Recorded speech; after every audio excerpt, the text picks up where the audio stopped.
Hello, welcome to Spotlight, the summer of art in the approaching autumn. Spotlight, brought to you by the Isle of Man Arts Council. This evening, the Isle of Man has a new bard. We'll hear more and, of course, enjoy a first poem.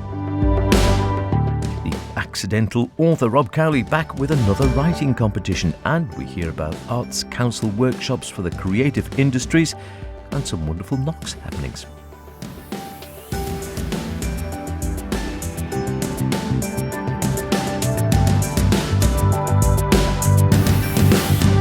Remember, do get in touch with any creative artistic endeavours you might be involved in planning, hoping to create, or would really like to, yes, you know, put in the spotlight. Poetry, very appropriate this week. Theatre, music, literature, ceramics, sculpture, drag, film, visual arts, social media, yeah, you know the list. Get in touch. Email spotlight@manxradio.com or Howard Kane with an E at manxradio.com. Love to hear from you. I'll get back in touch if I can. I always do, as far as I know. If I don't, come and tell me off. And we'll see if we can get you on air to talk about your project or whatever arty joy you're doing. So the Bard has gone. Long live the Bard. The 11th Manx Bard, inaugurated at the weekend down in the wonderfully bucolic setting of Morehouse Farm in Colby. Bradley Chambers succeeds Jordan Kenyuk in the role. The role itself aiming to foster an appreciation of poetry and promote the Isle of Man and Manx language and culture via events, initiatives and, of course, poetry.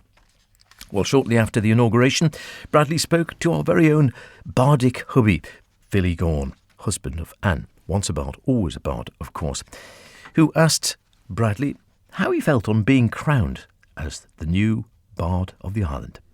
Completely overwhelmed is what I would say.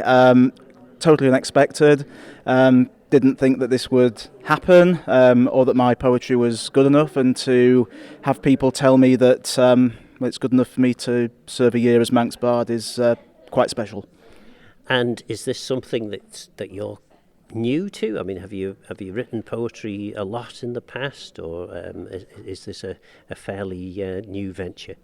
No, I've written poetry for most of my adult life, and even going back into being a teenager, really. It's something that's helped me a great deal, helped me through some challenging times in my life, but it's always been a hobby. That's what it's been. It's something that I do to pass the time, something for enjoyment, and something just to kind of take my mind off things. So that's what it's been to me. And what plans have you got for this year as Manx Bard? How are you going to promote poetry across the island? I think that's a very difficult question to answer, because the Manx Bard will need to respond to requests as they come in, and events as they arise. So I think I'll have to be very flexible in my approach in terms of what I do with my time. But more than anything else, I want to get out there, meet people, be a voice to interpret stories, and to promote arts, and particularly poetry on the Isle of Man. And inevitably, because this is the Isle of Man, people will be saying, wow, Bradley Chambers, who's that then? I sometimes ask that question too. So I am from Yorkshire originally. I'm not a Manx man, which makes this particularly surprising. But nonetheless, I've lived here now for 2 years. This is my home. The Isle of Man has given me a great deal, and I think this is a chance for me to give something back. And in terms of your poetry, what are the things that inspire you? What are the particular topics that you like to write about? I think inspiration can come from anywhere. Inspiration is an unexpected thing. So I might see something that I want to write about. There might be an event or a particular conversation, perhaps. So that's really what happens for me for poetry. I think my poetry is very interpretive of what is actually going on around me. But more than anything else, I have a commitment to doing something about injustice and inequality. That's what motivates me in my career. So I think that will be a recurring theme throughout my poetry throughout the year as Manx Bard. And in terms of poetry, what do you think a poet needs to do by way of communicating with the audience that they have? I think a poet needs to be open to voices and experiences. More than anything, a poet needs to be a listener rather than a talker, and needs to find a way of not only hearing and listening, but being able to actually say something back as well about people's experiences. So I see poetry as being very much interpreting people's experiences and being able to say something about them as well. Do you think people generally these days, do you think people get poetry? Do you think they understand it? Well, I think the people here today certainly do. So undoubtedly, poetry means different things to different people. I think the problem is the way poetry is sometimes being taught historically in schools has been done in a way that rather puts people off poetry, and sometimes for life. Now, that's definitely changing, and I think educators now teach poetry in a very different and more dynamic way, which really gets people interested. So I think that's why we see so many more young people writing poetry and having an interest in poetry than I used to see when I was younger, certainly. And certainly most people listen to poetry on pretty much every day, really, by way of the music that they listen to. Songs effectively are poetry, but with a bit of music set to them. Oh, they certainly are, and I'm a huge fan of someone who I regard as the greatest contemporary poet, and that's Bob Dylan, and I think all his songs are poems. But not only him, there are other people, I think John Hyatt as well, Johnny Cash, Waylon Jennings, Mary Chapin Carpenter. There's lots of singers and songwriters that I listen to, and that really helps me write poetry. Favourite Bob Dylan song? Can you have a favourite Bob Dylan song? No, there are far too many. I think from the old days, I think it would be The Times They Are A-Changing, but if you want to listen to something much newer, then Key West off his latest album is definitely my favourite Bob Dylan song at the moment. And we're here at the moment. You've just had your official robing in the Bard ceremony. What's the plans now? Is it go home and sit in a darkened room, or? Yeah, I think I really need a beer, to be honest with you. It has been a shock. I didn't expect to get this far. I didn't expect to get shortlisted, and I certainly didn't expect to win. So it's going to take me a bit of time to absorb this and for this really to sink in. And of course, we had the added tension of the Bardic staff being missing just at the crucial moment, so we then had to have an extra 5 minutes, just as you thought we were about to have that tension relieved in terms of the announcement, a further 5 minutes. It must have been quite nerve-wracking. Not at all, because we had such beautiful music, and it was an absolute privilege to listen to that today. So yeah, I was certainly on edge, but that helped take my mind off it. And you were quite emotional when you got to the stage. Yeah, I'm quite an emotional guy, I guess. I try not to be, but I am. It was completely unexpected, so I guess that's why. It's starting to sink in a little bit now. I'll try and be less emotional going forward, but maybe emotion's what we need in the world sometimes. We'll chat more to Bradley in a couple of weeks when he's popping into the Spotlight studio. Look forward to meeting him. In the meantime, here's a poem which Bradley himself will introduce. This is called Able in Body. Able in body, less so in mind. The carers, they come, they're generally kind. And the man from the village comes to see me sometimes, and we drink cups of tea as the time passes by. Now where are my glasses? I had them just then, when I wrote down that number. And where is the pen? It's hard to make sense of the days of the week, when each day seems the same, and there's no one to speak to. But I shouldn't complain or moan without cause, when there's worse off than me, stuck inside, stuck indoors. I still make my way, once a week, to the shop. They say, "You should slow down, June." If I did that, I'd stop. My daughter drops by, now and then, when she can. But she's busy with work, and she's got a new man. He's younger than her, though that's none of mine. She asks how I'm doing. I say I'm doing fine. We start reminiscing of times that have passed, long since gone, and things have gone missing. And I know I'm not right, and something's gone wrong. It's these tablets he gave me, they're making me dizzy. Try to focus my mind to keep myself busy, but there's not much to do when you're all day alone. I can't face my food. I've lost nearly 2 stone. I know what will happen, but I'll try to resist. If they try to take me, I'll show them my fist, 'cause I'm able in body, though less so in mind. And I don't like this new one, and I think you will find I had £23 in that jar over there, the empty one there on the shelf by the stairs. But if I say anything, they'll say the reverse. She's getting forgetful, it'll be in her purse. Well, it's not there now, is it? And I'm feeling worse. I keep the door locked and stay safely inside. Ignoring the knocking, I'm not losing my mind. I still know what's what. I'll stay safe inside. I'm not losing my mind. I won't let them win. I stay safe inside. No, you're not coming in. I'm not losing my mind. Wonderfully poignant poem for starters, isn't it? I'm sure we can all relate to that one way and another. Of course, we look forward to hearing more from Bradley and more of his great poetry over the year ahead. Spotlight, brought to you by the Isle of Man Arts Council.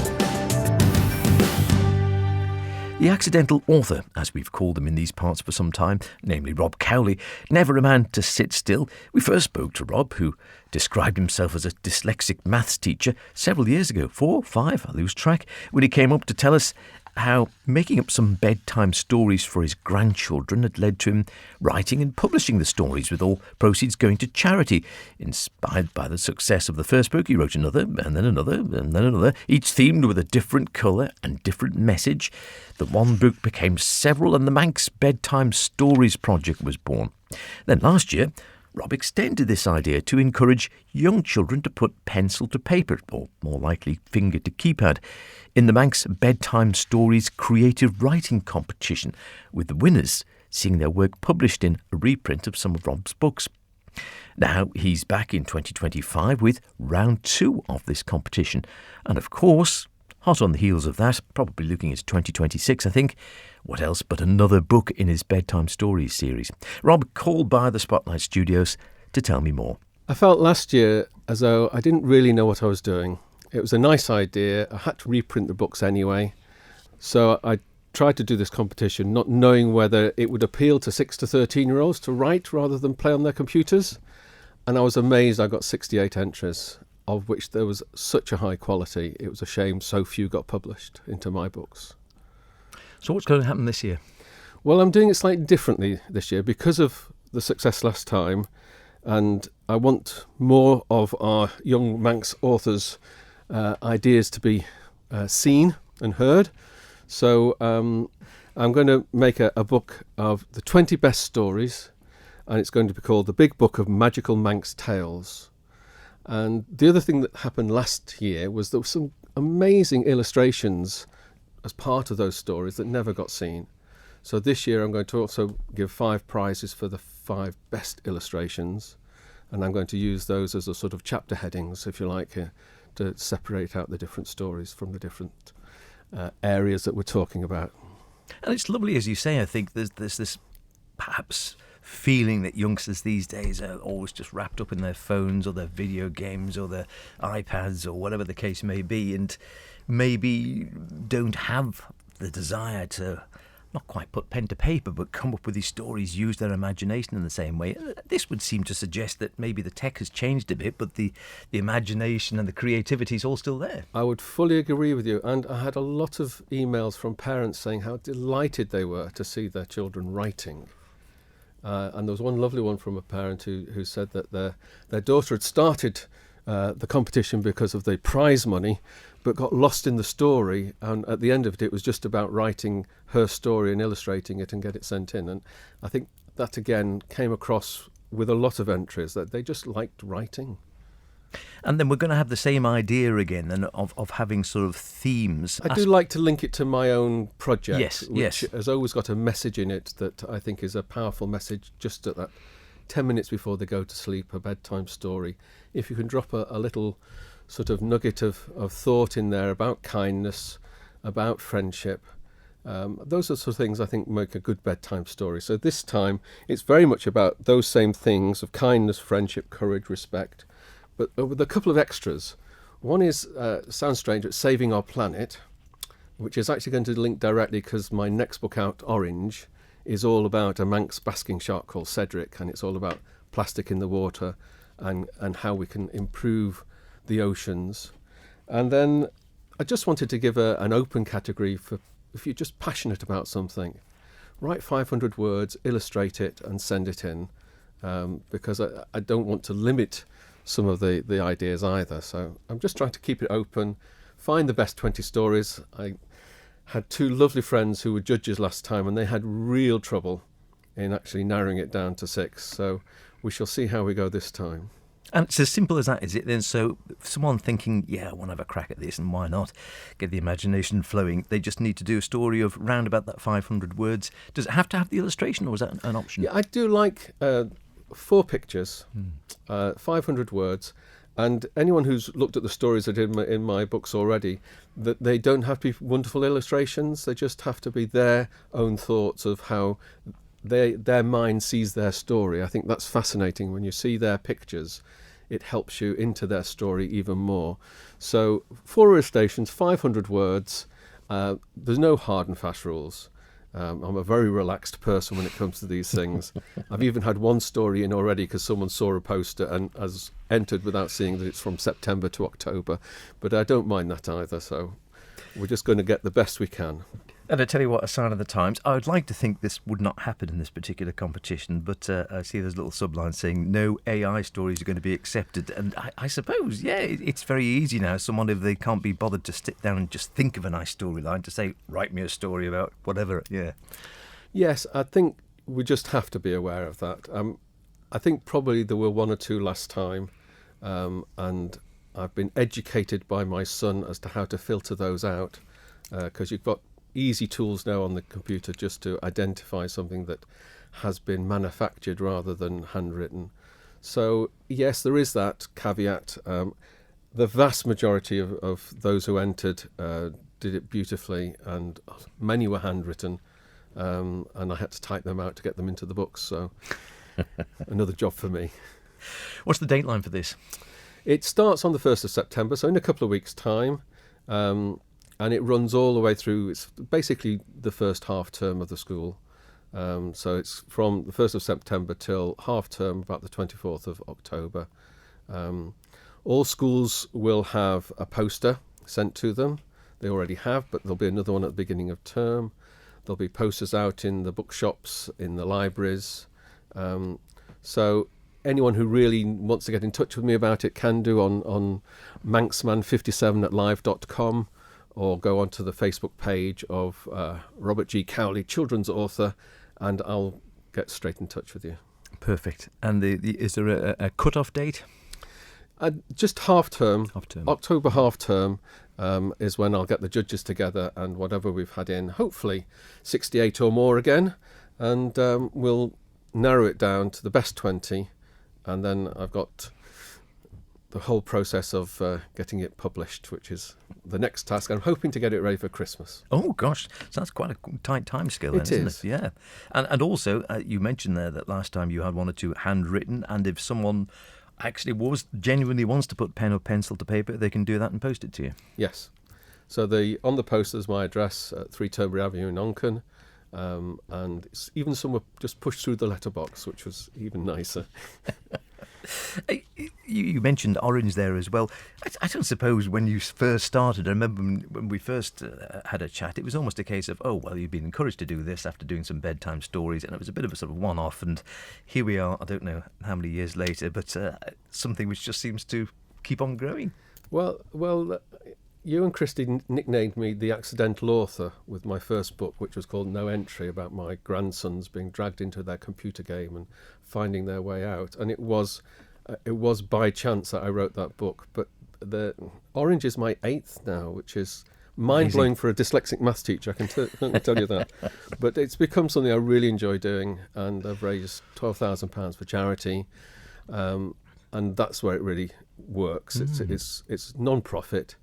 It's really nice that children get a nice bedtime story with a moral in it. Charities get some nice money, and 2 young artists have had experience of illustrating books, which they wouldn't have got. They started age 13. Carmen and Greya are wonderful artists, So it's given them an opportunity that they wouldn't have had before. So there's no downside other than, I bore people with my stories. So the competition's up and running, as we heard, and then Orange, is that sort of almost ready to go? Are you working on it now? Where are we on that one? It's with my proofreaders at the moment.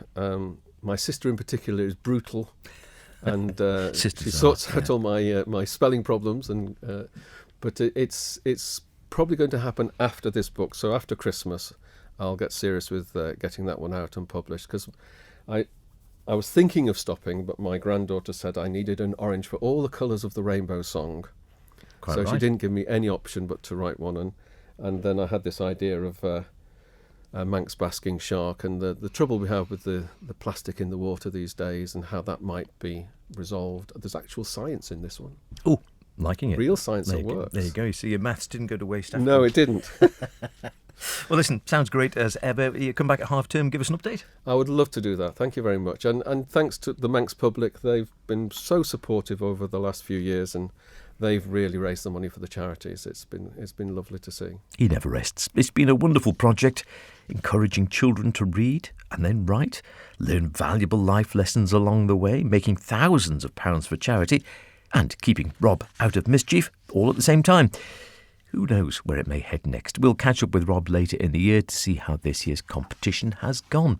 Well, we were catching up with the wonderful folk at the Arts Council last week to see what's been happening in recent weeks. Always plenty to talk about there. Last week we heard about this year's Isle of Man Arts Council lecture with the wonderful Paloma Faith. But I also asked Arts Development Officer Martin Kane about some other happenings which I'd spotted on their calendar. There's been some workshops, I think, on the sort of creative industries happening as well. Yeah. So these are kind of relatively new. We do try and do the third Thursday of every month at Noah Market Hall, where we're really looking on, as well as the Creative Industries Fund, we're looking at sort of skill, sort of knowledge gaps in the creative industries. And so generally people have their art form down, they know what they're doing there, but things like copyright and intellectual property, and who owns your design or your piece of music, and even just things like day-to-day like marketing skills, like how to get the best out of Facebook, let's say. So we found that there were some gaps there, so we've started putting on these workshops, and they're going really well so far. There are 4 left this year. Then, as I say, we are aiming for every kind of third Thursday of the month down at Noah. But all the information for those are on our website, iomarts.com. We have one coming up about event logistics. So if you're thinking about putting on maybe a bit of a larger scale event that involves something outdoors, we'll have people talk about things like licenses, about how to do road closures, and the kind of really technical sort of side of those things. And then we have 2 panel discussions that we will do as well, that's sort of talking to creative businesses over here, how they got started, how to kind of keep a creative business going on the island as well, because it can be quite tough between sort of technology and us being an island anyway. It can be quite difficult. So they will be really insightful nights. Are they free to attend? Yeah, yep, all free to attend. You just have to book your place. And as I say, they're all through our website as well. The wonderful Knox exhibition opened earlier this year, possibly I think it is the best ever single collection Knox put together at the Manx Museum. So many different parties involved in this, and lots of spin-offs going through the year. So there are still sort of walks and specialist walks around Douglas and some of the cemeteries, Braddon and Douglas, linking in with Knox's life and history. Yeah, absolutely. This has been fantastic. Fantastic exhibition that Arts Council have been involved in through their Extraordinary Events Fund, which has been created for the Council's 60th birthday. And so, the exhibition is absolutely wonderful, and it's on for quite a little while yet. So there's plenty of chance to go and see it. But it's been great having that exhibition in as part of these extraordinary events. What we found is people have had these really great ideas that they've just been a little unsure about whether they could afford to put them on, or who might turn up to it. So this kind of events fund that we put together sort of caters for this, try something new. try something that's quite, well, extraordinary on the island, which is why we have such this large-scale Knox exhibition. But it's been really good so far. I don't know if you've saw the moon that was at Peel Cathedral. Yeah, that was an that was an extraordinary event.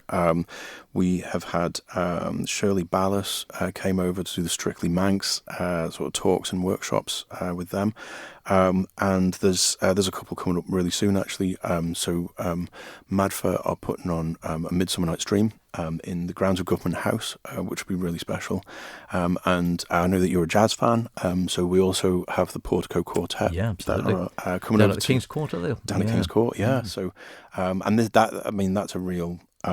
That's kind of a real special one. And for those who aren't aware of Portico, they are an electronic jazz band.